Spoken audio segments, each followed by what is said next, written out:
afternoon.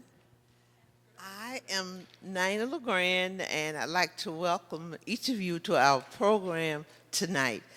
And I want to let you know that we are really happy that you've come to share this information with us.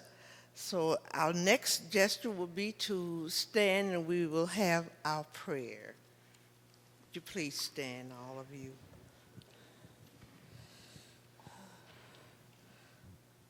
Dear God, we come before you tonight with thanksgiving.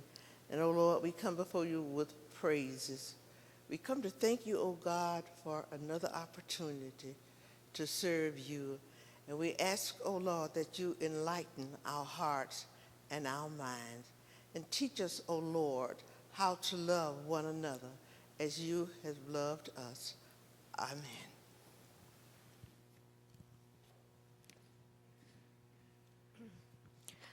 I want to make mention of our sponsors because without them, we wouldn't be able to do our programs.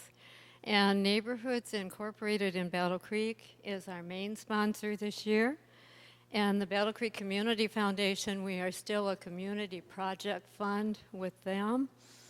First Congregational Church has been incredible almost from the beginning. We're in our 5th year now of doing Bridges to Cultural Understanding programs.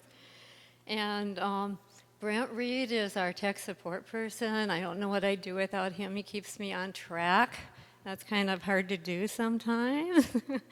And John Lauer was at the welcome table. Martha Thongmong, Marianne Charan makes our cookies, and I swear to God, they're the best cookies in the world. She's kind of a gourmet person, and we benefit from that. I did put the Bridges to Cultural Understanding website in the program so that you can look us up if you're interested. And then I'm going to have you go to the part of the program that's called Bits and Pieces. It's on page 4. We're going to start with the quote by Howard Zinn. There is an underside to every age about which history does not often speak, because history is written from records left by the privileged. And when I went through high school, I graduated in '59. Our history textbooks, all the heroes were white, and I chose to put the Lone Ranger there, the good guys with the white hat and the white horses and the white skin. And that wasn't necessarily good for anybody, because what happened is European Americans grew up with this unawareness of the struggles and contributions of other people. So that wasn't good. And on the other side of the story, it was detrimental to minorities because they were devalued, they were excluded, they weren't included. And so they didn't even know, they questioned their own identity. Does anybody know who Carter G. Woodson is? I know some of you do, I think. Anyway, I have a little bio about him.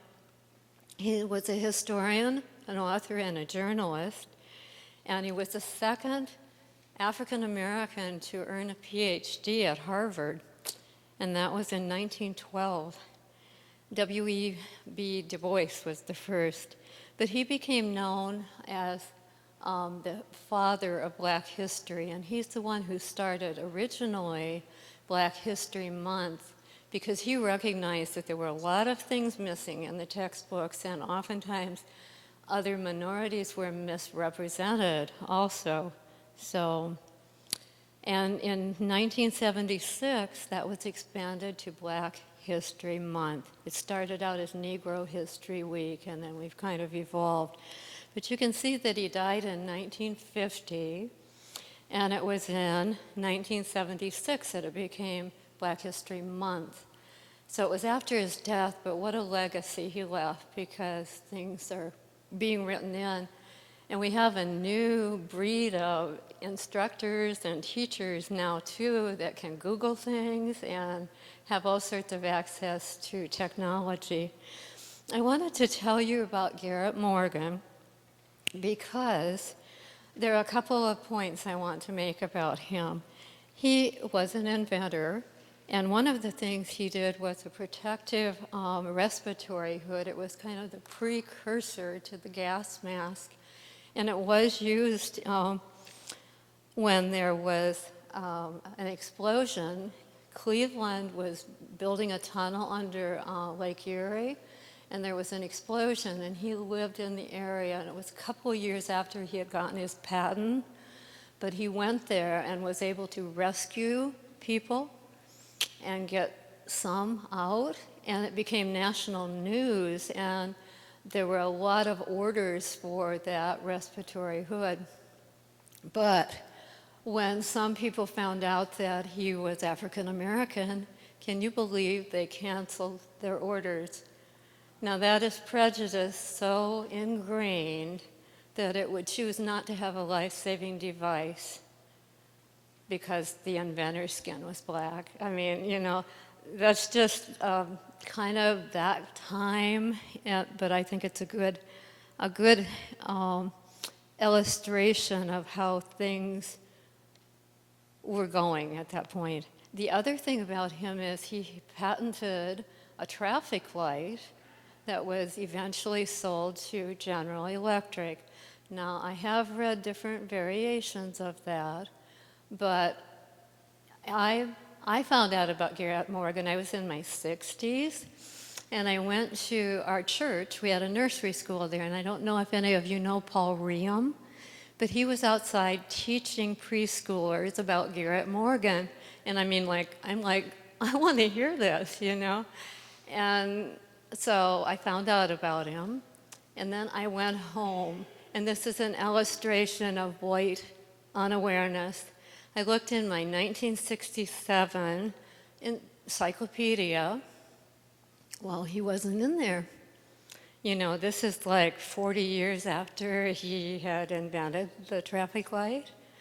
And when I looked, because he wasn't in the encyclopedia, I went under traffic and signals and signs, and it basically says there's no clear evidence of who developed the traffic light. And to me, that told me that there was a deliberate choice not to include him because there was a patent and a sale to General Electric. And that, there again, that's kind of just illustrative of some of the bits and pieces. I pull weird things together. So now we're going to something that I learned in a Sunday school lesson this summer out in Sedona, Arizona. And I liked it because it was a visual of justice and equity. And if you look at the line and think of that line as a water line, life is like some people, their heads are above water and they're doing okay, but others are struggling. With equality, everybody gets the same boost, but look what happened to the first man. He's like way over the line now. Second man is out, but the third one is still struggling. Equity, the first man may not even need help. The second man, some, but the other person who has not had access to education, health care, getting a loan, buying a home, you name it, they need more help. And they need us to understand that there were structures and laws and rules that prevented some people from getting ahead and being able to purchase a home and have equity to pass on to your kids. Now, good news. I'm not going to go through page 5. It's a little bit long, but I want to point out it's something that I've read recently, and it's a few ideas about intervening when others are putting someone down from a different culture. And there are respectful and assertive ways to do that. And so you can read this on your own, but I thought some of the ideas were very good. Stereotypes typically have 3 characteristics. They imply all people in a group are the same. And whenever you broad stroke that whole culture, you're not treating the individual with the respect that they deserve. So let me think. We are about to go to a YouTube segment that will give you an idea of what the book that Matthew got a grant for his students. And it's A People's History of American Empire. But I wanted to introduce him first. Obviously, he's over here, and he's a teacher at Loy Norix, and he's also a soccer coach. He got his PhD and his MA at Western University Western Michigan University in Kalamazoo, and he got those things in educational leadership, Bachelor of Arts History, Social Studies, and Education. In 2010 to 2011, the school year, he received the Michigan Education Association Excellent Education Teacher of the Year Award. And then he was nominated as an exemplary nominee. He was honored to be nominated for the Association of Supervision and Curriculum Development National Outstanding Youth Educator. That didn't happen to go through, but to be nominated and recognized is huge. And he was also written up in the Kalamazoo Gazette for receiving all Area Soccer Coach of the Year Award. So he's like busy. And the things that appealed to me about his bio as I read them, two things: creative problem solving and then intercultural communication. I'm just going to read one quote from Survey May. Is that how I say that? Survey May. Matthew's gift for teaching is amazing. Rigor, passion, and fidelity, students of all ability, motivation, and special needs levels leave his classroom with a love for the subject and education. So I think that speaks pretty highly. And the final thing, when I asked him about his personal life, he described his wonderful wife. And anybody who calls their wife wonderful, I think is wonderful. So anyway, her name is Monica, and she just got a PhD in biology. And they have a little boy, a 1-year-old named Patrick, and a little girl that's going to make her grand appearance in July named Zofia. And in his free time, he likes to be with his family, tinker with technology, read, coach soccer, and research innovative teaching methods. And that's basically why we have him here tonight. Now we are going to see the YouTube. You will get a visual of what the inside of the book is about. And then Matthew will jump up, and we are going to have what's called a Prezi presentation. I guess it's a Hungarian version. Is it? Fancy PowerPoint, whatever.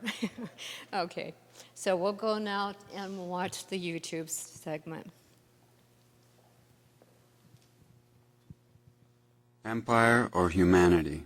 What the Classroom Didn't Teach Me About the American Empire, by Howard Zinn. With an occupying army waging war in Iraq and Afghanistan, with military bases and corporate bullying in every part of the world, there is hardly a question anymore of the existence of an American empire. Indeed, the once fervent denials have turned into a boastful, unashamed embrace of the idea. However, the very notion that the United States was an empire did not occur to me until after I finished my work as a bombardier with the 8th Air Force in the Second World War. Even as I began to have second thoughts about the purity of the good war, even after being horrified by Hiroshima and Nagasaki, even after rethinking my own bombing of towns in Europe, I still did not put all that together in the context of an American empire. I was conscious, like everyone, of the British Empire and the other imperial powers of Europe, but the United States was not seen in the same way. When, after the war, I went to college under the GI Bill of Rights and took courses in U.S. history, I usually found a chapter in the history text called The Age of Imperialism. It seemed that American imperialism lasted only a relatively few years. I recall the classroom map labeled Western Expansion, which presented the march across the continent as a natural, almost biological phenomenon. That huge acquisition of land called the Louisiana Purchase gave no hint of anything but vacant land acquired. No sense that this territory was occupied by hundreds of Indian tribes that would have to be annihilated or forced from their homes. What we now call ethnic cleansing. That classroom map also had a section to the south and west labeled Mexican Cession. This was a handy euphemism for the aggressive war against Mexico in 1846, in which the United States seized half of that country's land. The term manifest destiny, used at that time, soon of course became more universal. The violent march across the continent, and even the invasion of Cuba, appeared to be within a natural sphere of U.S. interest. But with hardly a pause after Cuba came the invasion of the Philippines, halfway around the world. The word imperialism now seemed a fitting one for U.S. actions. Indeed, that long, cruel war, treated quickly and superficially in the history books, gave rise to an anti-imperialist league. Reading outside the classroom, I began to fit the pieces of history into a larger mosaic. What at first had seemed like a purely passive foreign policy in the decade leading up to the First World War now appeared as a succession of violent interventions. At the very time I was learning this history, the years after World War II, the United States was becoming not just another imperial power, but the world's leading superpower. Determined to maintain and expand its monopoly on nuclear weapons, it was taking over remote islands in the Pacific, forcing the inhabitants to leave and turning the islands into deadly playgrounds for atomic tests. When the war in Korea began in 1950, I was still studying history as a graduate student at Columbia. Nothing in my classes prepared me to understand American policy in Asia. It seemed clear to me then that it was not the invasion of South Korea by the North that prompted U.S. intervention, but the desire of the United States to have a firm foothold on the continent of Asia, especially now that the Communists were in power in China. Years later, as the covert intervention in Vietnam grew into a massive and brutal military operation, the imperial designs of the United States became clearer to me. In 1967, I wrote a book called Vietnam, The Logic of Withdrawal. By that time, I was heavily involved in the movement against the war. When I read the hundreds of pages of the Pentagon Papers entrusted to me by Daniel Ellsberg, what jumped out at me were the secret memos from the National Security Council. Explaining the U.S. interest in Southeast Asia, they spoke bluntly of the U.S. motives as a quest for tin, rubber, oil. No anti-war movement in the history of the nation reached the scale of the opposition to the war in Vietnam. At least part of that opposition rested on an understanding that more than Vietnam was at stake, that the brutal war in that tiny country was part of a grander imperial design. Various interventions following the U.S. defeat in Vietnam seemed to reflect the desperate need of the still reigning superpower, even after the fall of its powerful rival, the Soviet Union, to establish its dominance everywhere.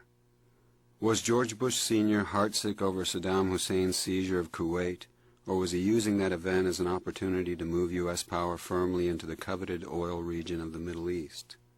Given the history of the United States, given its obsession with Middle East oil dating from Franklin Roosevelt's 1945 deal with King Abdul Aziz of Saudi Arabia, and the CIA's overthrow of the democratic Mossadegh government in Iran in 1953, it is not hard to decide that question.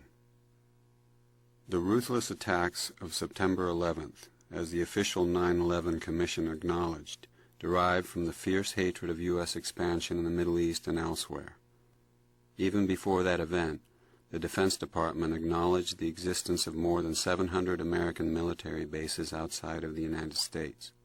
Since that date, with the initiation of a quote-unquote war on terrorism, many more bases have been established or expanded.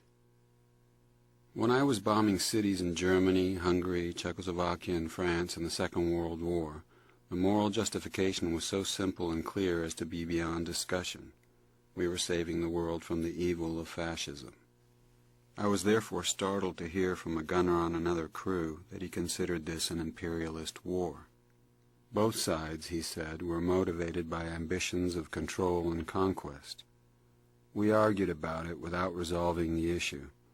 Ironically, not long after our discussion, this fellow was shot down and killed on a mission.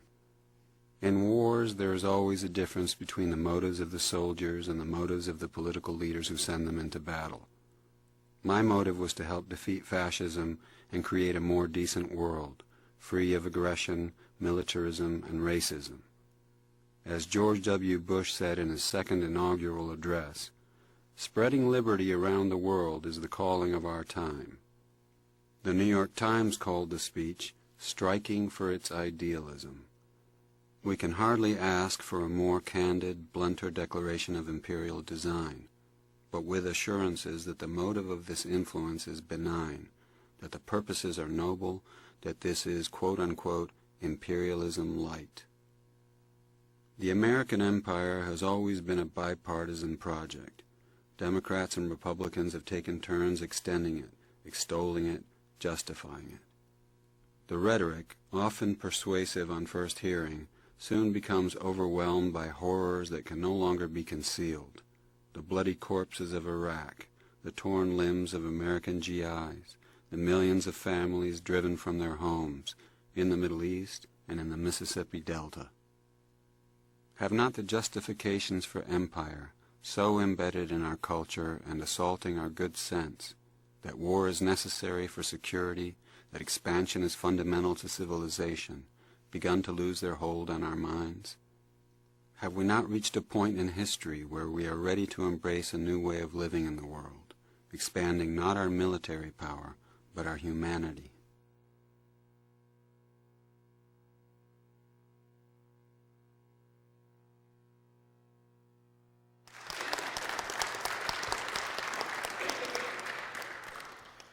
So thank you, Barb, for your great introduction. If I got that in class every day, my kids would really pay attention, I have a feeling.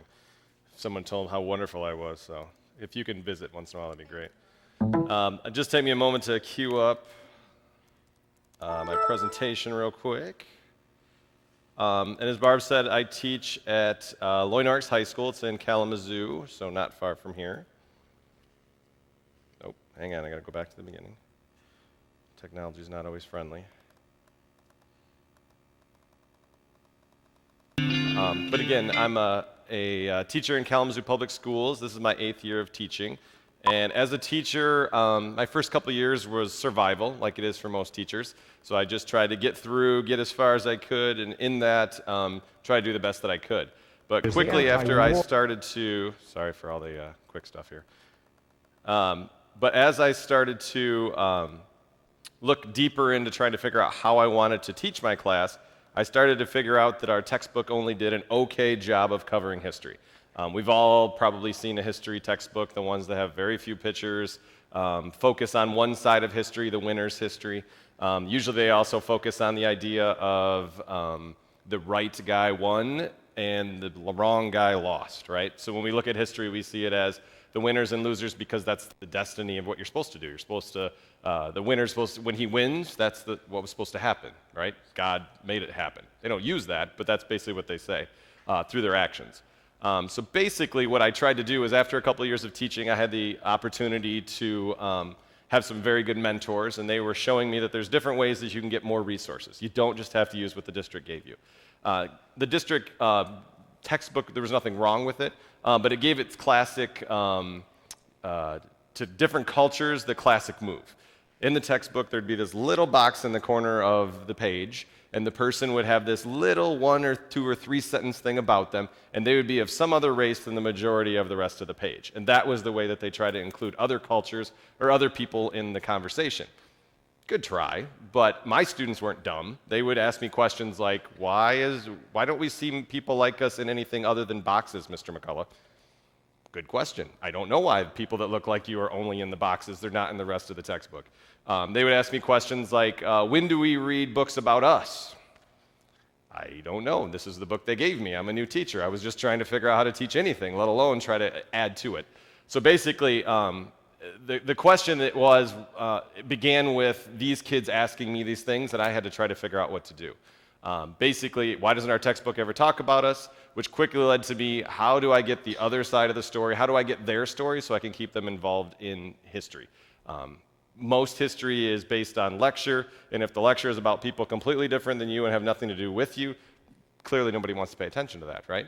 So I had to quickly try to figure out how I could engage my students and find people that looked like them so they would want to engage with it. As well as teaching in an inner city school, I had all different level learners. I had read books in college by Howard Zinn, and I knew those books had the full story, at least in my opinion. They tried to tell the story from not just the winners, but everybody in history. And so I knew if there was some way that I could get a Howard Zinn book and then differentiate it for all different level students, all the way down to second grade readers, all the way through college readers, I'd be all set. But I don't have that much time. As Barb said, I'm a pretty busy guy. So being able to take something and differentiate the reading level was going to be very tough, especially books that I had read in college. Making them second grade readers was going to be hard. So my journey started looking around, and I hadn't thought of Zinn right off the bat because, again, it was a college textbook. I had been in college, but my students clearly weren't at that reading level on the majority. So what I stumbled upon... The socialists and anarchists, in other words, the people who gave us whatever liberty and democracy we have in this country. The hope is that people will look at this and say, wow, I didn't know this. I've lived through a whole educational system, and these are things that I didn't know. Is it possible that I now should begin to think for myself and look myself for sources and for history and for documents and for words and for people to think independently of what the educational system gives me or what the newspapers give me, what the textbooks give me? If it prods people to begin to, yes, think independently, that would be a great achievement. I've lost a great deal by this man and that man and the other man.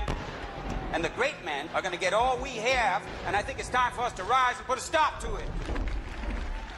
And also on top of that, I'd say to get people, particularly young people, excited about history.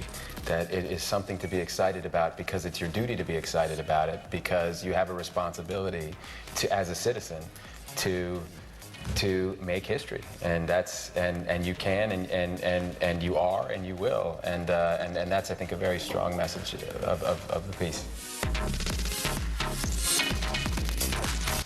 So I stumbled upon that video, which got me excited because it made me remember Zinn, and heck, he's friends with Matt Damon, so he must be good. So who was the guy? I had to remind myself because college had been a few years before that. So Zinn in general, for those of you who don't know who he is, and there was a little bit about him in the previous video, but basically he's done a little of everything. He's a historian, he's a playwright, he's an activist. He flew bomber raids during World War II. I mean, he's done a little of everything.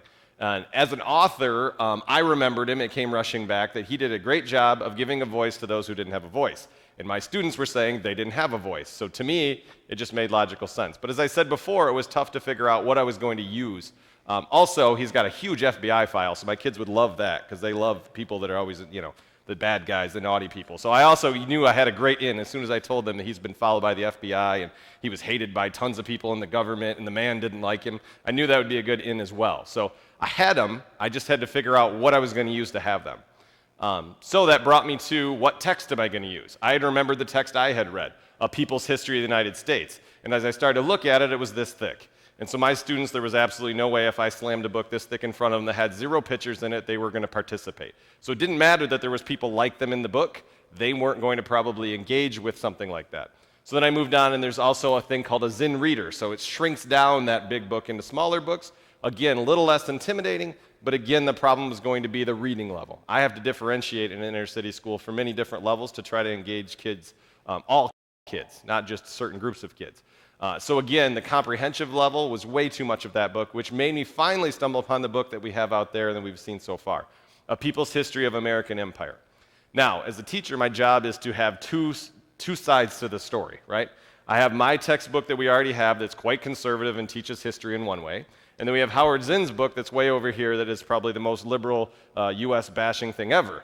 The good thing was kids love that. They love to, get it out, be out for something, something's wrong, they want to figure it out and be engaged by, being in some little skirmish, right? So if I can make them read the regular history book, get some of the ideas, and then go over here and read that it's wrong, that history book was a lie, I had them, right? They had the battle right in front of them, and they could engage with that. So I decided on A People's History of the American Empire. A lot of the pictures that you saw from the first video, the one with Mr. Mortensen reading in the background, basically was a lot of the pictures from the book. It's a graphic novel, which is a fancy way of saying it's a comic book. We have lots of kids that like anime. We have kids that like, obviously anything with visuals nowadays. You have everything's moving very quickly. So that was the perfect, I felt, vehicle to be able to engage the kids at their level. Again, if you can't read or you struggle at reading, there was going to be pictures to guide you along in the conversation too, and the pictures were people that looked like you. Again, Zinn makes sure to target that all people in history are affected or all people are brought along. So that's what I settled on. A People's History of the American Empire by Howard Zinn. Problem was, I'm a teacher. I don't make an awful lot of money, at least in my opinion, or ask my wife. I don't make enough money. So the idea is, how the heck am I going to come up with these books with a bunch of people? If I go to the school, they plead the same thing. They have no money. And they say, you have your book. What the heck do you need this other book for? Just teach out of it. That's what's in the curriculum. That's what's in your pacing guide. Follow the book. You're fine. In fact, my first day of school was I walked in and they put the book on the table. I said, what do I teach? And they just pointed at it. Go. So I wasn't going to get much help. So for those of you that are in nonprofit, or those of you in education, or those of you know the educators that want to do more as far as culture is concerned, luckily, I found something. How do I get the books? Because that was me. And luckily, I found something called Donors Choose. Is anybody familiar with Donors Choose? If you're not, look it up, all right? Look it up because you can help people like me try to engage students. You can help them try to hit more senses if they want technology or something. You can also help them if they want to broaden someone's mind through culture. Donors Choose, for those of you that don't know, it's basically the teacher, me, or one of you, or somebody in a nonprofit, submits a project. The project, you have a little write-up, you say what you're going to use, why you're going to use it, etc. In this case, I was super excited. I knew exactly why I wanted this book. I knew exactly what I needed out of it. I knew exactly why my students would be engaged in learning what would happen. I just needed people, which is the next step. Donors have to choose to help. You can go on Donors Choose and you can help with anyone, and this isn't a commercial for Donors Choose, but I'm just trying to give an avenue for people. But Donors Choose, basically, anybody can go on. You can log on donorschoose.com and you can search by school. So if your alma mater, your kids go somewhere, or there's a school you really care about, you could search that way. You could search by grade. You could search by project. You could search by need, high poverty school versus a school without poverty. But basically, donors go there, and then eventually, me and my students get something, and we send thank you notes to everybody. So it's a logical process, and for students, they are actually a little bit vested in what they're doing as well, which helps me and other teachers to engage them. Because at the end, we get something, and they have to write a thank you note, which to some of them is a foreign thing. They're like, we shoot them an email, right? No, you're going to write on a piece of paper, and we are going to send it to people. So again, for some of them, it's bizarre, but it engages them in the process of, the community's helping you, and you need to thank the community. A lot of people, I think, take school for granted since it's a taxpayer thing, and it just happens, and I get textbooks, and I abuse them, and who cares, because it just came miraculously and fell on my desk. In this case, they see the process of what do we want, why do we want it. They, in fact, helped me write my little blurb for Donors Choose, so they kind of got engaged in the process, too. Once they saw a copy of the book, and they got to look at pictures instead of read, that's what they thought. Then they were super excited, so they didn't have to do as much homework. And again, it was something they could engage in, and then when we got the project, basically they got it. This is an example of what it is. How can a future architect use this broken ruler? How can a future musician use this guitar? Or an artist make the sun shine without colored crayons? When you visit donorschoose.org, you choose what items you want to give. Whether it's rulers, guitars, crayons, or books, your donation allows kids to realize their dreams. Help level the playing field. This is Morgan Freeman. DonorsChoose.org gives you the power to turn kids into students, one classroom at a time. I mean, come on, Morgan Freeman told you to do it. You got to do it, right? Anyways, and that was actually a lesson I taught just this week. This is totally off topic, but it was on Twitter and it was on Facebook. He was dead. And all my kids thought he was dead. And they're like, oh, that's that guy from Batman, and he's dead. And they were so sad. And then I had like a whole class period on how technology has made it so it's too easy to lie, because then Morgan Freeman, of course, comes on and he made a video, said, I'm not dead, everybody, I'm right here. But anyways, that's a whole different story. But so the idea here is this was my site. This is what I had to put up. I had to ask for the books. Why did I need the books? Up here towards the top, you can see my students, who my students are, again, explaining, and I made them write it themselves. Who were they? Why did they need it? I wrote the part about my project because it became kind of my baby. They helped out as well, but you have to explain that. And then students' need is actually built into the program. But more or less, basically, I had to get the books, I had to ask, and then we every day checked in on the internet to see if we were going to get the books. And the kids got excited because all of a sudden it'd be like, ding, we get $10, and ding, we get $20. And to get kids excited about learning was super exciting for me because I knew when they got here they were going to enjoy them, and it also made sure that they were engaged in the fact that we kept reading the evil book, so then when we got the good books, they would know how different, how wrong that original book was. And again, it was a great way to engage the kids in the process of civic life as well, getting something and asking nicely for it. So this brings me to, did it work? Yes, I got the books. So we've had the books for about 6 months, give or take a little bit now. And here's some of the quotes from my students. I mean, I've gotten things like, I actually like this book, as they're pointing at it, because the other book's on the other side of the desk. But I like this book. The other thing I get is, can we read that one again, which is great, because again, I'm able to engage them in something that they care about, and again, they see themselves in it. The other thing I get is, where did you get those? Can I borrow them? Which is awesome, because now they're on a little traveling cart, and they're going all around my building. The English teachers have used them, other history teachers have used them. So again, it's been a resource that's super valuable. So what is this resource? Again, it's a graphic novel. This is an example of just one pane on one page. Basically, Viet Cong don't want to shoot us any more than we want to shoot them. So obviously, this is a piece where Zinn is trying to talk about the Vietnam War and how African Americans, in many respects, didn't believe that they should be there. And I actually just talked to a gentleman on the way in, and he was saying, actually, many Viet Cong would shoot over the heads of African Americans and shoot at the white people. Because I knew they didn't like the white people, because they'd been, historically, all the way back to the French, had been dominated by white people. But when African Americans showed up, they were like, what are you doing here? We don't have any problems with you. And again, when my students started to realize, okay, first of all, that our textbook didn't have African Americans in the war, as if African Americans never went to Vietnam. But there was one little box in the corner. There was one guy. One guy went, but the rest of the African American population didn't go as far as our textbook was concerned. And then number two, they didn't realize that maybe culturally, again, trying to get some opening of their eyes, they didn't realize that the Viet Cong, not the North Vietnamese army, but the Viet Cong had been pressed into duty in some respects.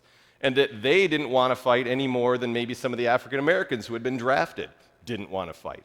So again, it all of a sudden made, instead of a bunch of dates and names and this bay and that thing, it made the Vietnam War more about things that they cared about, that they could see people who were being mistreated, and they could see people who actually got along that were supposed to be enemies.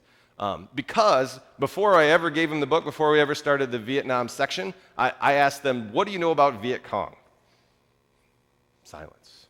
I asked again, what do you know about the Viet Cong? One boy's hand shot up, and he said, oh, that's that game I play, those people I shoot. That's all he knew. He had no idea what the war was. He had no idea where Vietnam might be. And then he said, can I bring it in? And I said, bring in what? He goes, oh, my game. Can I bring in, what's going on? So we have Howard Zinn's version, which they eventually get, versus this is what he wanted us to see.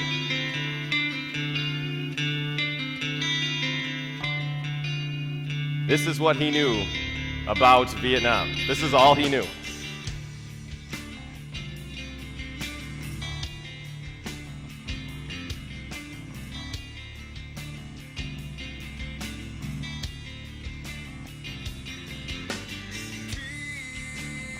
Now, I could do that forever, because it basically goes on like that for 9 minutes. I'm not going to subject you to all that. But the thought of that the only history that my students knew about a pretty serious time period that's not that long ago. I mean, they should know somebody that knew something about it. I had an entire classroom of kids that knew nothing about the Vietnam War, nothing of what Viet Cong was, except one kid who had played a video game where all his job was to shoot people. He wasn't sure why. He just knew that's what he was supposed to do. So again, it kind of goes back to, what I was trying to open my kids' eyes to. This drew them in, they got excited, and they learned. Versus the video game, which they learned absolutely nothing besides the fact that they were supposed to dislike a group of people. Another example, oops, let me skip over that. Another example is again, I know the text is very small, but again, picture that textbook that you had to read, or I had to read, and my students were somewhat subjected to reading, that's just solid text, the occasional picture, and a couple boxes, versus this. This is kind of appealing, right? This makes you think of TV. This makes you think of comic books. This makes you, you get excited. And there's lots of visuals to go with it. Now, these visuals don't tell an amazing story, but some kid raised his hand and said, ooh, that's the guy that wrote Huckleberry Finn. He got excited because he knew from his English class he had some prior knowledge. Why is he in our history book, he asked. So what this was again, the Anti-Imperialist League. There was a group of people who did not want America to go around and invade and take over things like Cuba and the Philippines, etc. And our guy who wrote Huckleberry Finn, Mark Twain, actually was one of those people who didn't want that to happen. And all of a sudden the kids had some prior knowledge, and it came from a visual. If you would have just brought up, Mark Twain, they would have shut down. They would have said, oh, that's that long book I had to read in English class. But again, it ended up being a visual. And you don't have to read the text, but the basic idea here was Mark Twain telling the story of how the United States got a chunk of the Philippines. Now, again, this story they read second. But when they read this, they were super engaged in it. This is what our textbook looked like. I just lifted one paragraph, but that's what the textbook looked like. And the textbook basically said the people in the Philippines in this case were terrorists, and they deserved what they got. That's basically this version of history that they had read in the textbook. And again, we had read that a little bit ahead of time. We hadn't got our books yet. And then when our books rolled in, I said, remember back to the Philippines, we talked about imperialism, what happened? Oh, there's those people in the Philippines, they were bad. They were all like terrorists. They were like Osama bin Laden, right, Mr. McCullough? Well, that's kind of the way our book spun it. Yeah, no. But again, I was baiting them into letting them believe that. And then they got this version, which basically, you can kind of tell by the pictures, the people in the front don't really look like terrorists. They look frightened of what the United States is doing to them. And again, the text is fairly small, but it basically tells the story of these were Muslims that were in the Philippines that were basically being attacked. They were being pinpointed by the U.S. military. Not only were we conquering a country that we had no business conquering, we were also busy targeting people that were even more different than the different people in the Philippines.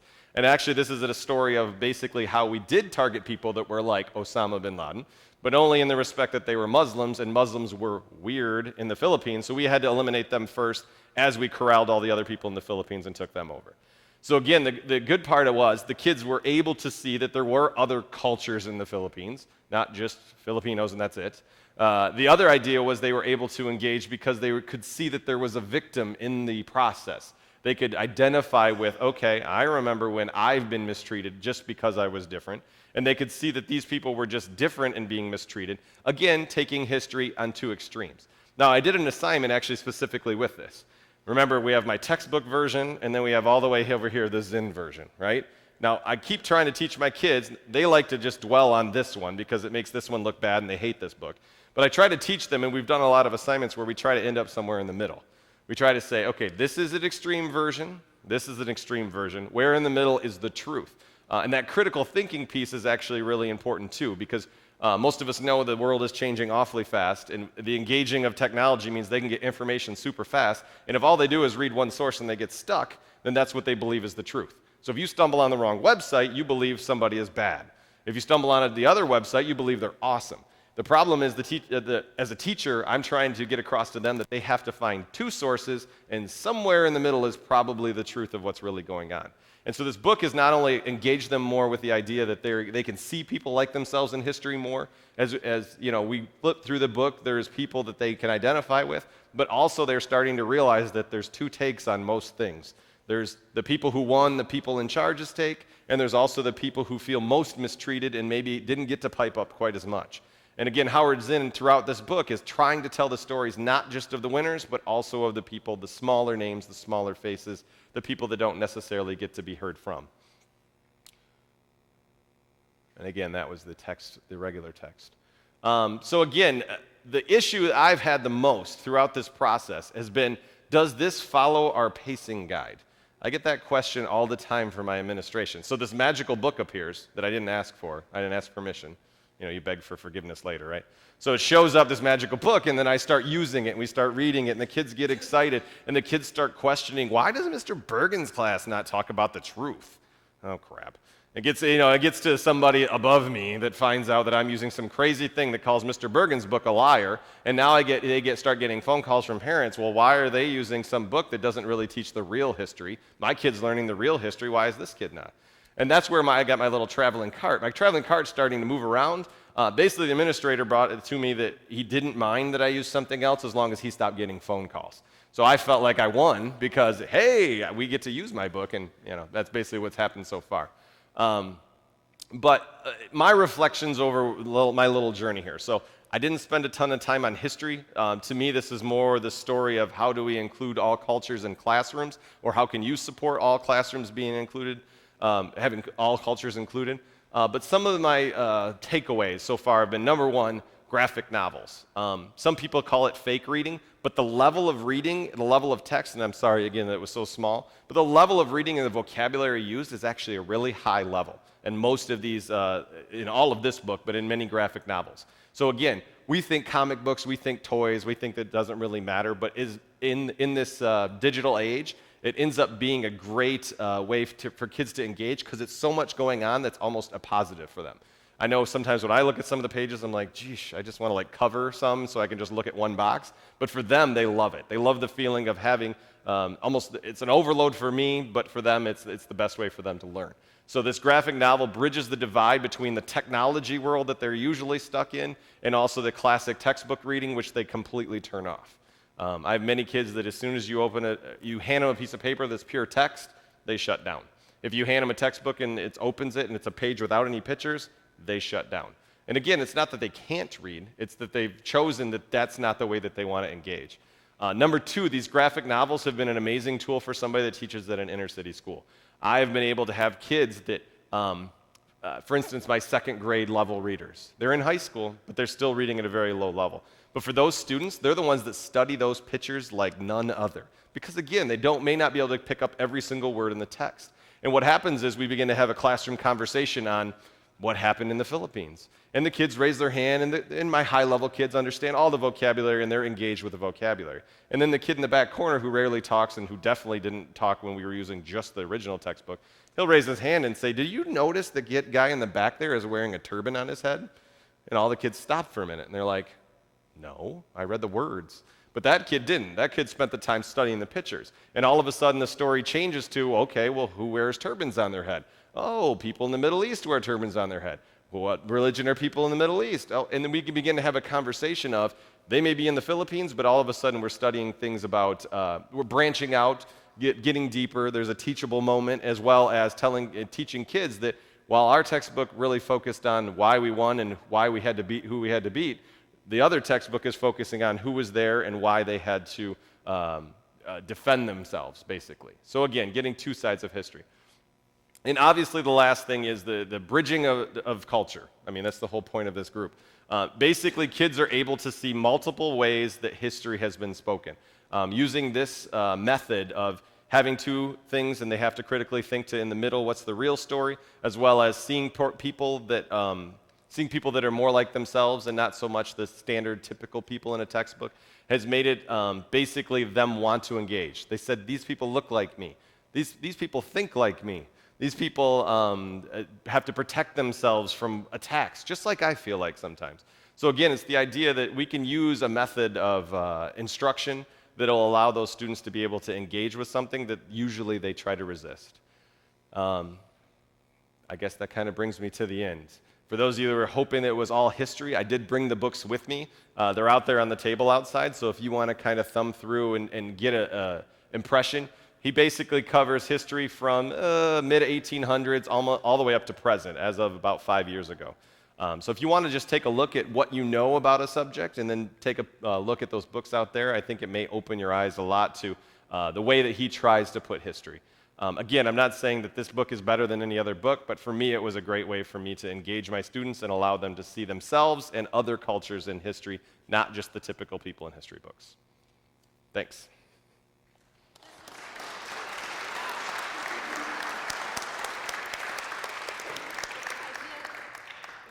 I want to call to your attention on page 3, Donors.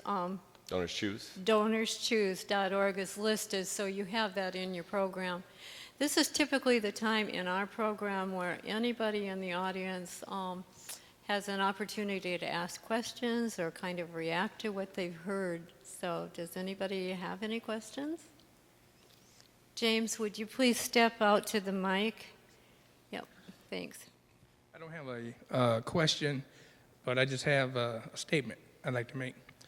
As a child and adolescent from K through 12, when I was in school, whenever history was presented in reference to black people, the only thing that was of note was that black people were slaves, period.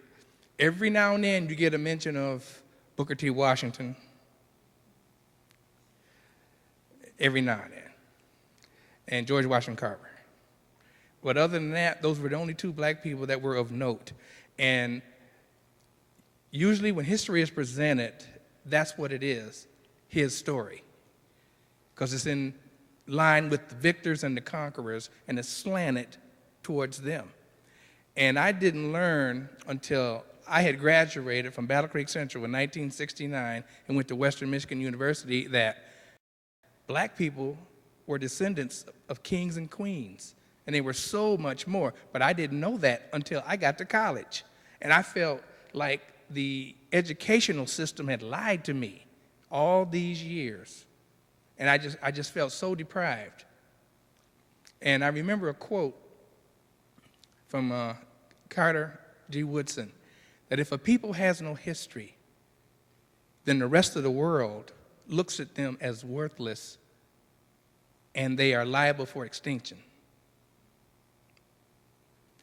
And based on that, a lot of kids, and particularly black kids, they need to know about their history, as do all ethnicities in this country. They need to know that they contributed and therefore are of worth. And I'm not going to go rambling on and on because I could, but I just wanted to say that because that impacted me as a young person in school. So what you're doing, I think, is great, and it needs to be applauded, and I do that for you again because I think it's great. So thank you.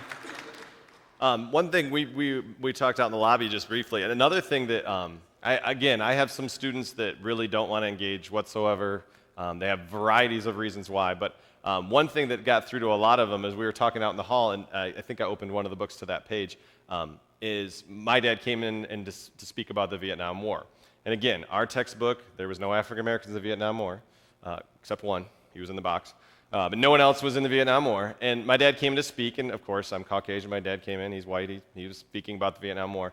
And then it was literally the next week, we got these books. And so when we got the books, we went right to the Vietnam section because we were just finishing up. It was kind of a good way to review. And there was a great part in the book that all of a sudden I had some kids, some African-American boys who did not engage whatsoever in my class. And it was a struggle, and, the occasional pop in, but most of the time they didn't. And there was the section about the Vietnam War, and we talked about a large part about the African-American troops that were there. And there was one part that talked about where the African Americans didn't really want to fight against the Viet Cong, and even some were in prison because they were like, I felt like I was pressed into duty and I didn't want to. The Viet Cong are being pressed into duty and they didn't want to. And while they were in jail, they learned how to do, or they kind of originated, the DAP. Do you know what the DAP is? The handshakes that you see kids do, and it takes like 20 minutes, and their hands are going every which way, and you don't know why they're doing it, right? And so some of my African-American boys, I always, catch them in the hall, and I like, hey, you guys want to teach me? And just try to get in and engage with them somehow, and they just laugh at me and walk away, But in the book, it talked about how these African-American troops who had been in prison because they refused to fight had started doing the DAP. And it was almost like a communication technique, because if they started talking about, they were already in jail, and if they started talking even worse about, their commanding officers or about the country, they were mistreated even more. And so they were actually, some of the handshakes and things that they were doing were actually ways of communicating without talking out loud and having guards hear them what they were doing. And my students, and for a lot of them, as soon as they engaged in, wait a minute, no, we made that up. They thought they made up the DAP. They thought they made up the whole handshake. And as soon as they realized that the handshake came from something well before them, and that it's been around and it's based in history and it came from somewhere and the olden days are cool because you still do it, all of a sudden I got about a half a dozen boys who never paid attention in class that were engaged. So again, it was the idea of seeing themselves in history, and not themselves as just one or two people, but themselves as a common person and a person who resisted. So these guys were resisting authority. They got in jail and they started doing this. And these guys were resisting my authority, and all of a sudden they felt like they were real and there was people in history like them, and it was okay to resist as long as you engage at some point, Mr. McCullough says. But as long as they saw that, they were more likely to engage. Yeah.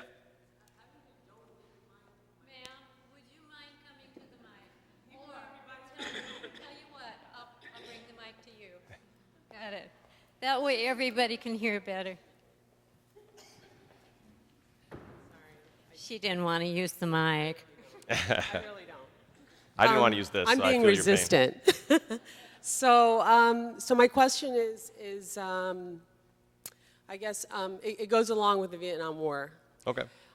When the young people in your class, particularly African American boys, talked about being in the African American men were in the war, did you have any conversations about why they were in the war, about the fact that they were drafted and why they were drafted, because they weren't in college, because they couldn't go to, was there a larger conversation about the injustices that existed? Yeah, and it actually, the jumping off point of that conversation was actually my dad talking about, he was drafted, my father was, and then he's like, nobody's gonna tell me what to do, and so he signed up, right? But he had the choice of going to college, and he said, well, I was a bad boy, I didn't want to go to college, I just wanted to go off and do this. And some of the other students said, well, I had a student basically raise his hand and say, well, I'm like you, I wouldn't go to college, so does that mean I would have to go? And it was an African-American boy. And my dad basically went into a story of, there was a lot of African-American troops who had no choice. Because when you were drafted, you had to get a deferment. And your only way you could have a deferment, obviously, is being in, for those that didn't know, you had to basically be in school, or you had to be doing some service that was like of the utmost importance, basically means you're rich. So you had to be a rich person, or you had to basically, be in college. And again, there was a larger number of African Americans because of everything before it.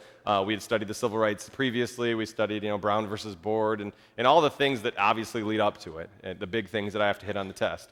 But other things as well. But yeah, we definitely did visit that topic. And then the boys, again, it was kind of a reinforcing thing that there's been people that have been mistreated. There's been people that have chosen different paths and then been forced to do things they didn't want to do.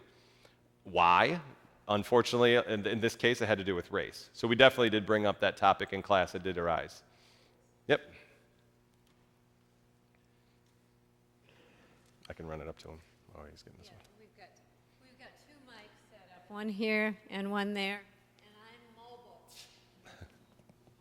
Have you taught somewhere else before Lloyd Norris, and could this technique, in your opinion, transfer well to, say, Mattawan or a Globe Light? That's a good question. I've taught at 3 schools, but they've all been Kalamazoo Public Schools. So I taught at Millwood Middle School. Well, I guess there's 4. I taught at Jackson County Youth Center for 1 summer.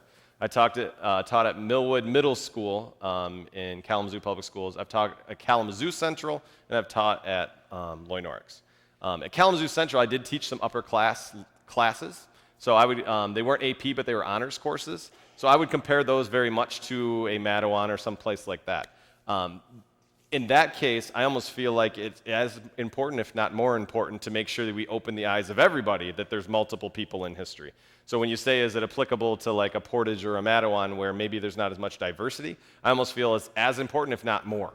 Obviously, the case of people reading things that reinforce their already held beliefs isn't always the best of ideas. In this case, when they read a history book and they look around and everybody is like the people in the history book, then it just reinforces the idea that, oh, I should be elite because this is the way history is written.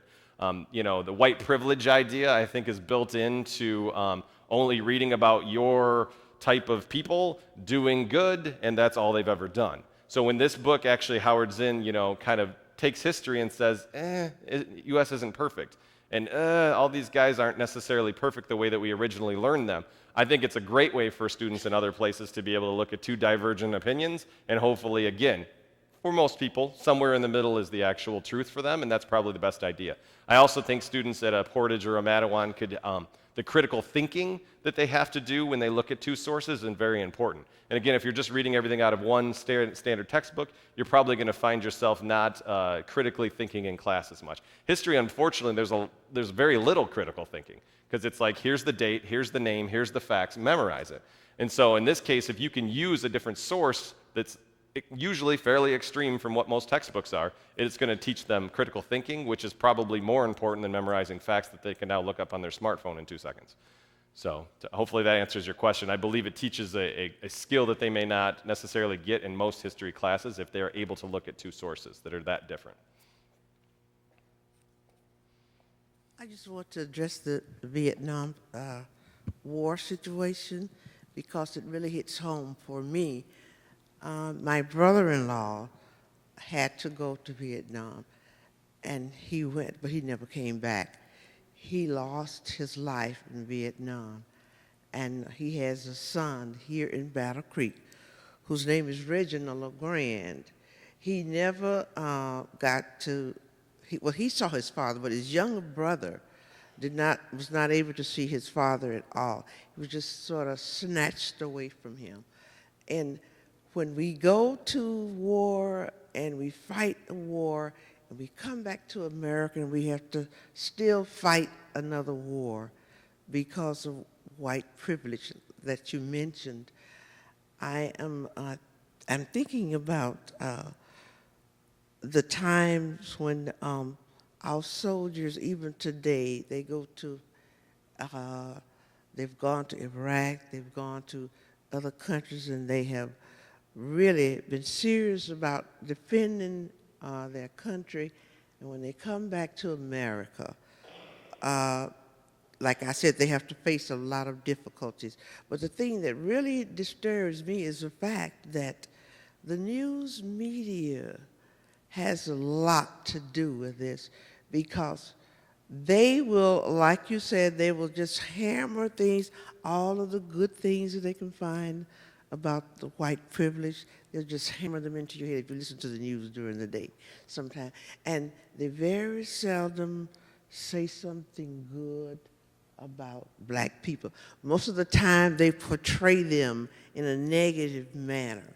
You know, they're either stealing something or they were caught at the bank robbing the bank or something. And this kind of thing has to stop, because we have children who are watching TV as well. And many times the newspaper will print an article and they'll put the, if you committed a crime, you're on the front page with your yellow suit on. And others sometimes get away that you never see them. A picture portrays 1,000,000 words. You don't have to say anything. Just look at the picture. What is that picture saying to me? So this is one of the reasons why Barb Schambach and I decided to organize this, our organization is called Bridge to Cultural Understanding, because we want people to understand that we're all human beings.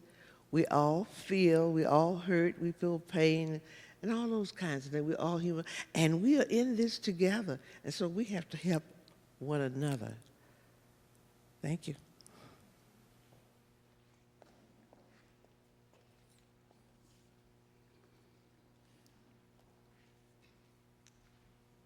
My daughter is at Lori Norrick's, Rebecca Lerner, said to tell you hello. Oh, she great. thinks very highly of you. Well, thank you. There's another book that I think is equally important to the Howard Zinn books, and it's 1491. And it goes back a few generations, you know, into older history of this continent and of all of the Americas. And it's a description of how we have failed miserably to really teach the true history of our Native Americans and the advanced civilizations that were here before we were so-called discovered and then destroyed. And I think, and listening to you and knowing how dedicated you are, and from what Rebecca said, I'm throwing out a challenge to you.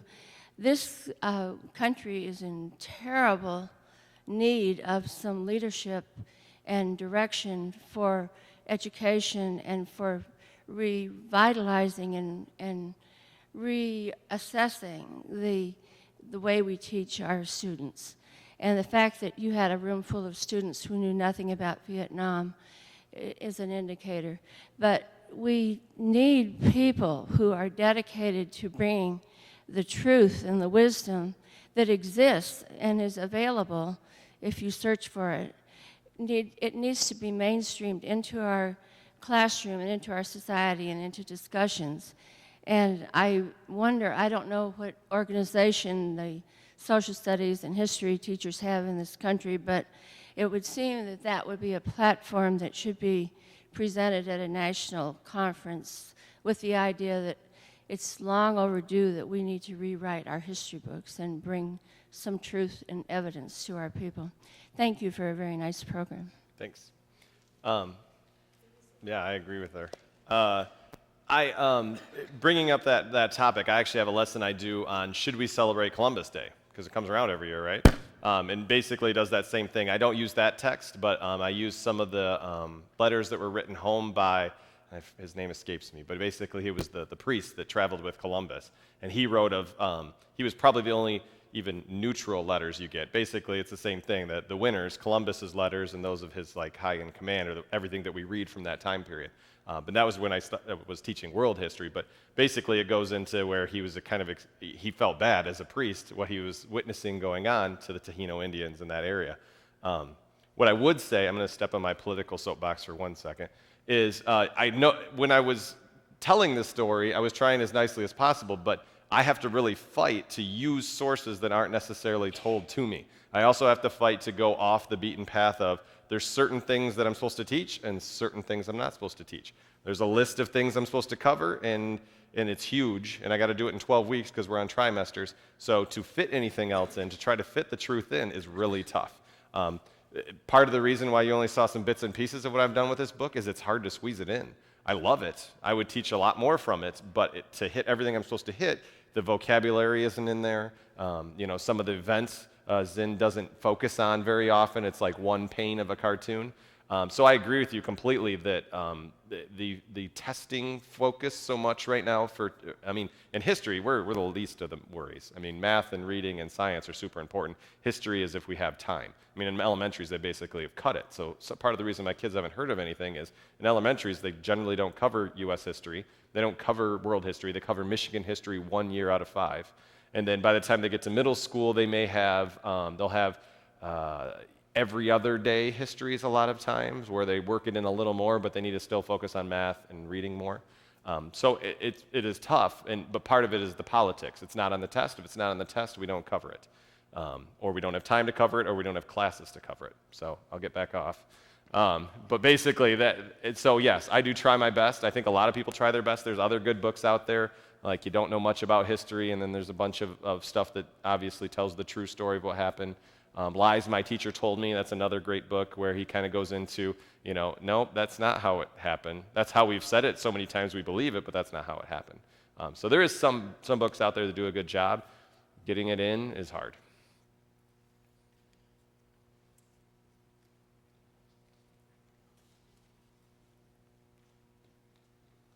Hear me? Do I have to talk louder? I'm not used to is it on? I got to talk louder. Okay. You can tell I'm not technology. I have 3 questions. We saw the audio up there when you were talking. Is that part of the classroom experience? And along with that, with the book, when it's purchased, who owns it? Do the students own it? Do the teachers? But I say own it, it's in their hand and they can take it home. So do they own it when you go through that group? When you go through Donors Choose, basically when people donate, they're donating to that educational experience. So there's not an exact legalese that I have been able to find. So I believe what it does is it follows the teacher as long as they're doing what they're doing. My belief is as long as I continue to teach this subject, it's going to stay with me. If I leave or I know I'm going to something where I'm not teaching this subject, I'm going to give it to the next person that actually is. I don't know if there's legalese. There probably is somewhere deep in the thing where you say, did you read the copyright and clicked on it? After the 4,000th page, there's probably something. But my philosophy is that it would stay with me as long as I'm doing what I'm doing, and then it should go to someone else that's doing the same thing. Okay. Does the audio go, like we saw tonight, there was audio in the book. When you're in the classroom teaching, does the audio go with the book? So for the non-readers or low readers, they're getting it a different way. And my last question is a personal question. You don't have to answer it. What sparked your personal interest in teaching and in history specifically? All right. As far as the audio, there's only some. That's my mom, by the way. That's why she's bugging me. That's why she gave me 4,000 hard to answer questions. The audio is not exclusive to the book. It does not come with it in a CD or anything. Basically, what happened is Howard Zinn recently passed away. And I don't know if it was right before or right after he passed away. They decided to put some of this to audio, and that's why you saw Matt Damon in the one sitting right next to Zinn. Obviously, that's before he passed away. So if I do the math, yes, it's before he passed away. But basically, they got some famous actors and actresses to read excerpts. Most of those excerpts, though, are not directly from this book. They're more from the People's History book. So no, it does not match up nicely. If I was to use this long term, and if I was to get more permission to use it more often, and if it fit my curriculum more, we do have a lab where we can record it. And I've done in the past where I've taken a couple teachers and myself, and a couple female voices and a male voice, whatever it is, and we read it. And it's pretty surprising, even for high school kids, if they hear their teacher's voice on something that's not their teacher. All of a sudden it's cool, and they want to tune in and they want to pay more attention. So I've done that before. I haven't done it with this book because I've only had it a short time. And then why did I want to be a history teacher? And these people don't want to know, Mom. Basically, I had really good history teachers, and I just wanted to pay it forward, basically. I had people that made history fun. I had guys, mostly male teachers, who, again, were outside the box. And that was back in the day when you didn't have to test everything, and the person could teach it the way they wanted to teach it and hit the things they wanted to hit. And those teachers inspired me and made me enjoy it so much that eventually I was like, why? I want to do that. I want somebody to enjoy history, because I knew too many people I had talked to that hated history. And I enjoyed it because of the teachers I had, so I wanted to pay that forward to other teachers, or other students, sorry. I was interested in the reading levels of your students and how you addressed that.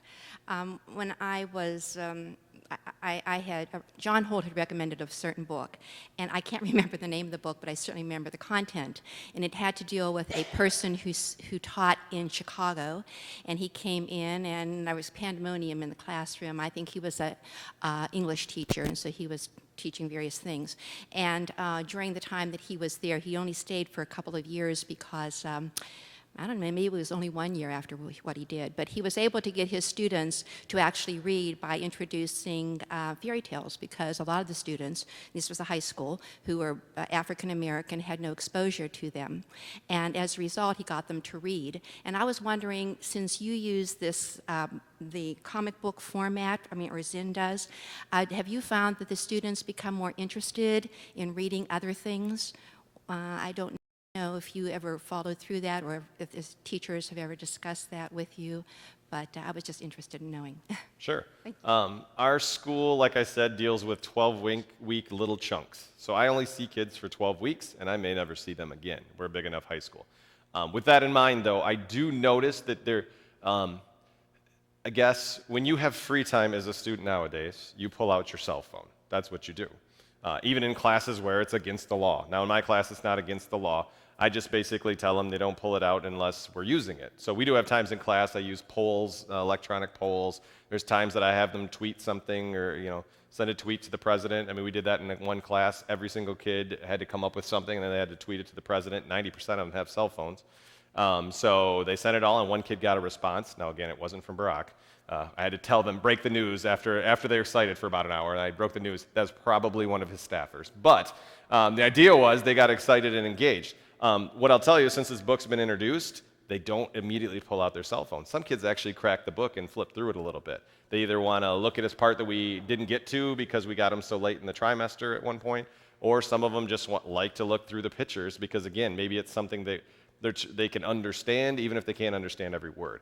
I also think there is a higher level of vocabulary when they're using this book because, again, they'll see a string of words they may or may not know, but they're able to look at a picture, look at the string of words, look at the picture, and then again, we'd sometimes do read-alouds at a table, small group, like 3 or 4 people, and they'll hear the words, see the picture, and all of a sudden it starts to connect more for them. And I think it does broaden their vocabulary. Does they read more later? I can't tell you very much right now, to be honest. I've used it too short a time, and I don't see them for very long.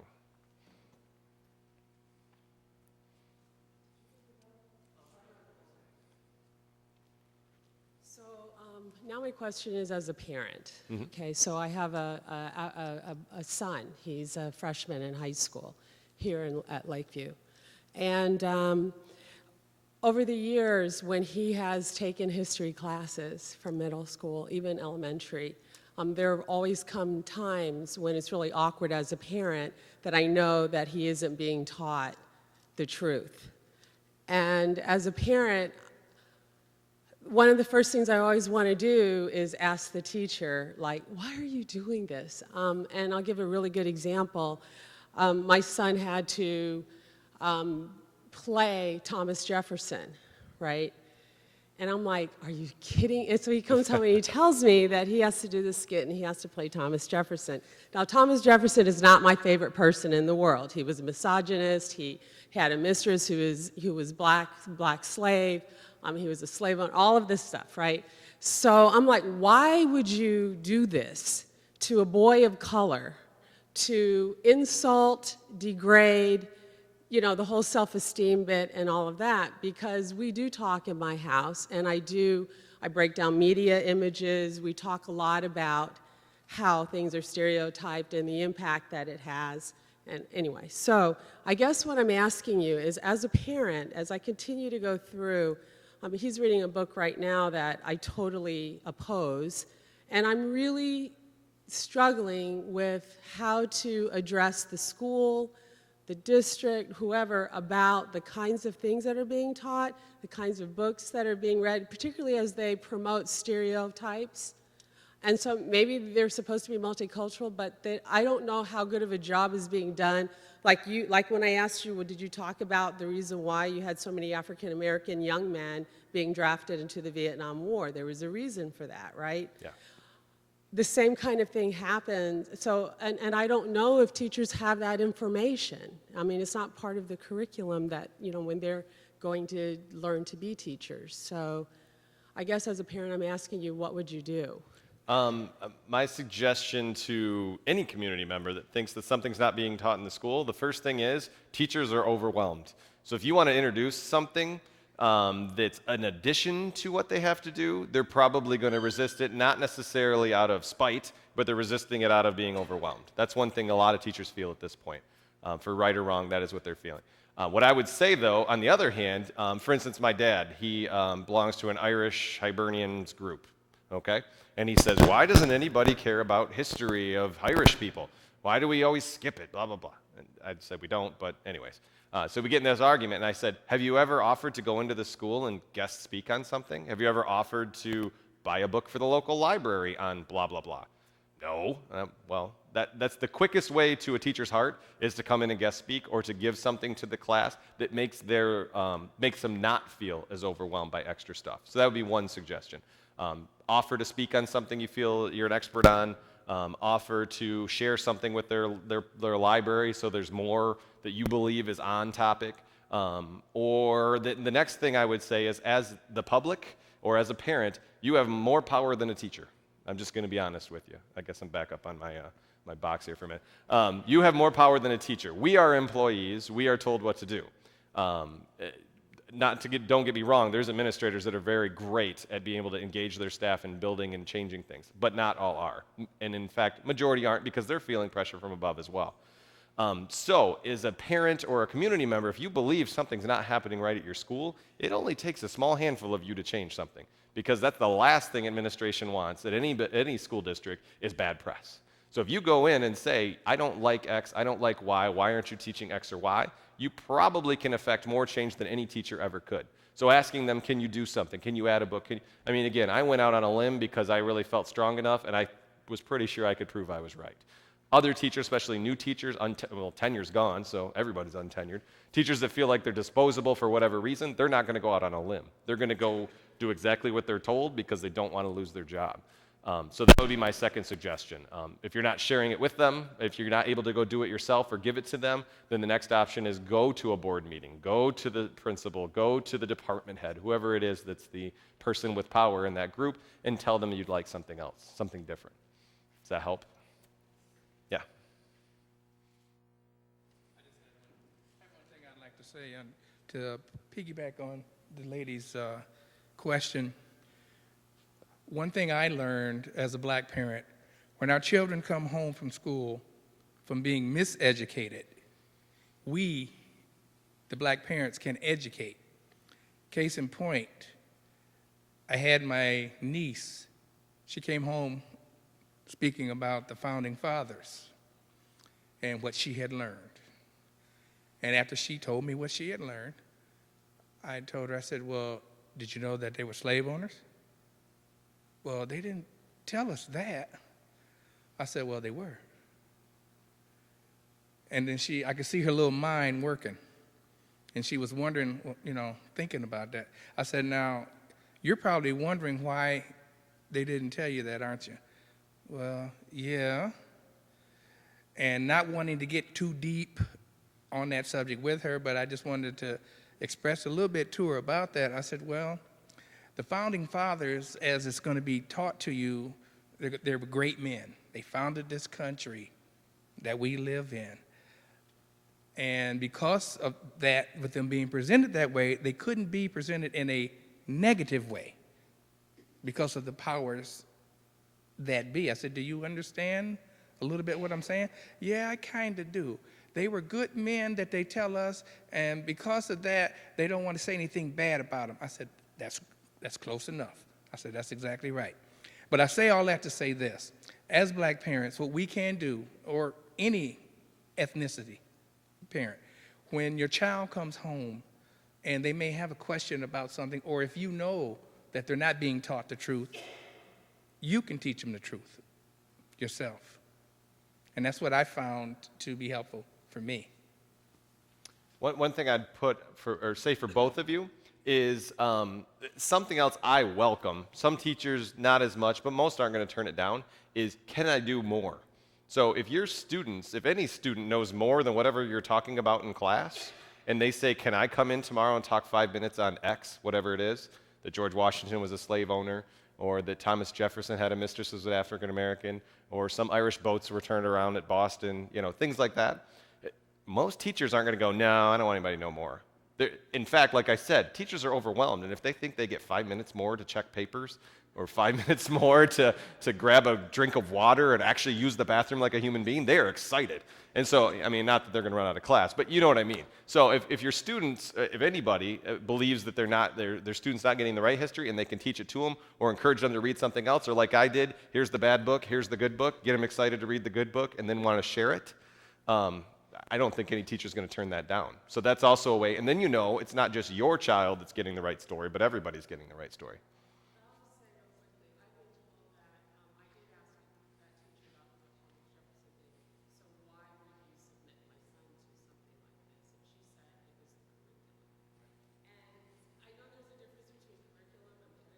Mm-hmm. And so I think it was more the way it was being taught than versus what was being taught. But at that point, I gave in because the last thing you want to do is have backlash on your child because you're a parent who speaks out.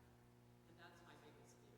And it also depends on the age. I don't know what age your child was, but if it's an elementary age child, they may not be able to vouch for themselves much. But once you hit middle school or high school, most teachers are not, in my experience, most teachers are not going to deflect a kid that wants to do something slightly different. I have plenty of kids, we talked about earlier, reading level. I have kids make posters all the time.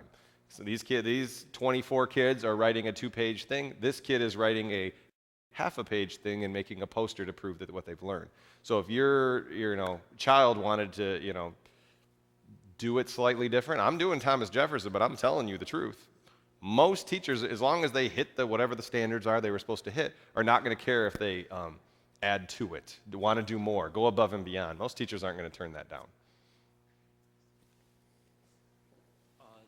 This is kind of going back to teaching in maybe like a Mattawan or Portage, and this might be kind of heavy for a high school classroom, but you know, I guess growing up in my experience, I guess I was lucky enough that I feel like I was able to see a few different sides, and one of the things in the video that kind of struck home is with World War II, and I remember growing up we had to read a book called Sadako and the Thousand Paper Cranes, and we kind of learned not both sides, but kind of got to see a few different sides. But then as I got older, also got to see that through my white privilege or through American privilege, that I could see the bad that had happened or see different sides, and the majority in the classroom still thought of us as the good guys. And we can still say, you know, the Americans are the good guys, even though we had, whether it's the Trail of Tears, whether it is Jim Crow laws, whether it is whatever, in these high school classrooms where it is mostly middle class or upper middle class, mostly white, even learning that other side or the negative sides of our history, do you ever go, is it possible to go a step forward and say, you know, not only did this happen, but let's look at what does that mean, I guess. Do you know what I mean? Yeah. I'll give you an example. I just got done teaching. I had to teach about Hiroshima and Nagasaki, for instance. And the only thing in the state benchmarks and standards I have to teach is that the bomb ended the war in the Pacific. That's it. That's all I have to teach. So I could do that in one sentence, right? Boom. And as a teacher, that's great. I get 10 more minutes. I'm not running out of room. I can fit everything in that day. And that's what 90% of teachers do. They just teach, okay, island hopping, Japan's bad, we dropped the bomb, the war was over, we saved lots of lives. Yay. And that's what they teach. It ended the war in the Pacific. And so for my class, I have to teach that. And I do teach that. And I do it in my one sentence. And then the rest of that class was, we watched about a 20-minute section of I just happened to stumble upon it, but it was a documentary done by the people of Hiroshima at their peace site, which is basically one remaining wall, basically, of a church. And it was a Christian church, which also most kids didn't realize that anybody in Japan was Christian. They had no idea of that. But the idea was that one wall of a Christian church that was left standing, and the idea of this is their peace shrine, and it was live footage within about 6 to 8 days after the dropping of the bomb. And so my kids suddenly got the ability to debate. It ended the war, but was it right? And then I gave them two sides. I gave them the Manhattan Project scientists wrote a memo to Truman that said, don't use it, we made it, don't use it, we didn't realize what we made, don't. And then it was, who was Truman's Secretary of War? Oh, brain fart, sorry. Anyways, his Secretary of War wrote one to him that said, use it in the war, we must use this thing, you spent way too much money on it, drop it. And so they got both sides of the story. They got to see the video of the actual aftermath done by the people it was done to, and then they got their one-sentence version of, well, it ended the war, out of the book, and then we debated it in class. So I don't know if that fully answers your question, but it allowed them to see the evil side of something they were only supposed to know the fact of. In this case, the hard part, I think, about all of it is it's almost too easy to make America look evil. And I don't want to do that either, because I don't believe I live in an evil country and it's horrible. But at the same time, if we don't show the well-roundedness of a situation, they never learn any type of bias. They don't understand what bias is if we don't show it to them in a social studies course. They really don't. They don't understand that, watching Fox News versus CNBC, they really don't understand what the difference is. And they don't know that somewhere in the middle is probably the truth. The other thing is I have a current events class I teach. I'm lucky enough to have an elective course. And it's the same thing. We talk all about, point of view. We talk about bias. We talk about media literacy. We talk about human rights violations, and that America is up there pretty high in human rights violations. Again, not to bash America, but to make them realize that they have to see a well-rounded picture of whatever situation that we're talking about. This will probably be our last question, but please do that last question. Yeah. I'm a former history teacher also, Great. and I'm a Vietnam vet. And I came back to the States right at the beginning of the civil rights movement, basically. And I became a history teacher because when I went to visit my relatives in the South, and after I came back from Vietnam, and they were going to school, and I found out they started telling me about African American history that, like I said, I never learned up here in the North. But back then, well, back in the South, because they went to black schools basically, they learned all about African American history. So they were telling me things, like I said, that I never knew, never thought about, and that piqued my interest then in history, especially Southern history, and during the time of the Civil War, and that's what I studied mostly. I looked at the plantation system and everything, and they had talked about, even back then, about the Buffalo Soldiers, and they had even talked about the black cowboys, and I'm sitting there, what are you talking about? That type of thing. So I learned more in that period of the 60s growing up after I came back from Vietnam than I think I learned in all those years, those 20 years prior to that, at that point. And so it just depends on where you were at in the United States if you learned about other people's histories. Up north I found out, no, you wouldn't learn about it. In the South, yes, you did. So it was just that thing. Yeah, that's great. I have another example that's similar to that. We talk about the Rough Riders and Teddy Roosevelt, and there's the famous picture of all of them sitting at the bottom of the hill after they won, a battle. And the real history is they didn't do squat. There was actually a group of African Americans that won that entire battle. Those guys were hot and sweaty, and they had diarrhea, and they didn't want to do anything, but they posed after it was all said and done, and their picture's the one that's in the history books, and not one of the guys who actually fought in the battle is in that picture. And so, get Teddy Roosevelt, the rough and tough guy, and he did everything. Yeah, he's a good man, but let's give his, credit where credit's due. But there's no picture anywhere of the African American soldiers that did anything that day. So, all right. Well, thank you again. I appreciate it. I'll be hanging around outside.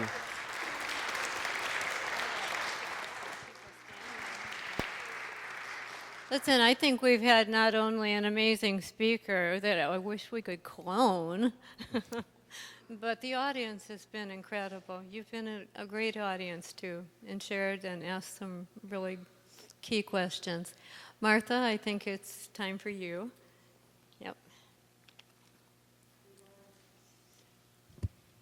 We would like to extend a special invitation to all of you, and please bring your friends for our next program in June 13th, here again from 7 to 8:30.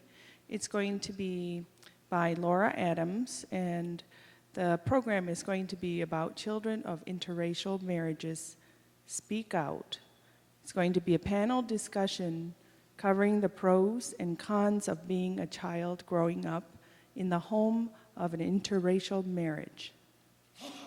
Okay, and we'll close with prayer, and then we can all go eat a little something and talk some more. Dear Father God and Creator of us all, we pray that you will move us during our watch in the timeline of history to a greater understanding and respect for one another in this global world in which we live. Teach us to embrace diversity and not to be afraid to question our beliefs in our search for understanding. Amen. Okay. Straight across the hall.